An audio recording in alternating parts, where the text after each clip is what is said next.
la voix du peuple. Écoutez la voix du peuple.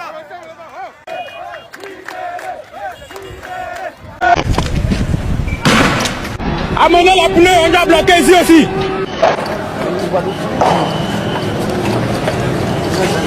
L'heure est grave.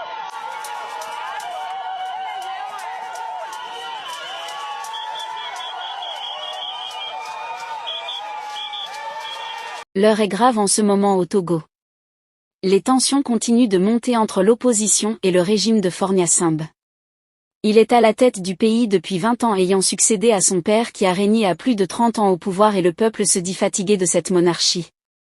Des protestataires, en majorité des jeunes, ont érigé des barricades improvisées à base de mobilier et de pneus enflammés pour bloquer les principales artères de l'homme ce jeudi 26 juin. Face à eux, des soldats et forces d'aider l'ordre sont intervenus avec des gaz lacrymogènes et des matraques, entraînant des dispersions rapides mais parfois violentes, alors que plusieurs centaines de personnes étaient mobilisées.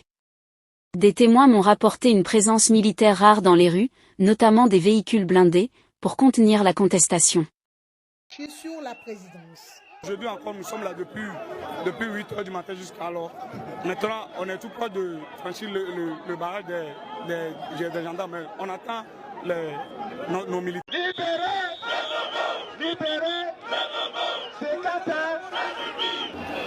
Une commerçante a confié qu'elle avait gardé sa boutique fermée, par solidarité ou par crainte d'actes d'effreprésailles. Dans le quartier de B, considéré comme un bastion de l'opposition, la police a procédé à une dizaine d'arrestations ciblées. Mais face à cette résistance des forces de l'ordre, les jeunes restent focalisés sur leurs réclamations. Libérez le mouvement. Libérez le mouvement.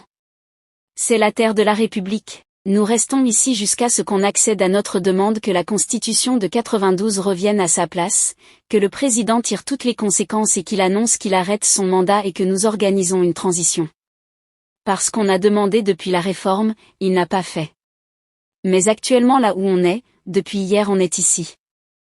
Actuellement, on ne veut plus la réforme, on veut qu'il quitte. Il a 6% qui aiment vraiment le pays, le Togo, il n'a qu'à quitter le pouvoir, ils n'ont qu'à chercher un autre président. On nous amène la Constitution de 92 ans et le vote de la diaspora. Et quand on va nous amener ça, on va réorganiser les élections. Quand on va réorganiser les élections, celui qui va prendre le pouvoir, va changer le pays pour nous. Ce que nous voulons. Selon plusieurs ING, Amnesty International notamment, une partie des manifestants ont été détenus. Beaucoup l'avaient déjà été début juin et certains dénoncent des conditions de détention abusives. Des voix issues de la jeunesse et de la population, non encadrées par les partis politiques, affirment « Nous avons faim ». Rien ne fonctionne plus pour la jeunesse togolaise, reflétant à la fois la détresse sociale et la colère face au nouveau régime jugé illégitime. Appelés par des blogueurs et influenceurs, ces rassemblements s'inscrivent dans une séquence de 3 jours de protestation. 26, 27 et 28 juin. Les manifestants dénoncent le nouveau titre de Faure Gnassingbé, président du Conseil des ministres, sans limite de mandat, qualifié de « coup constitutionnel ».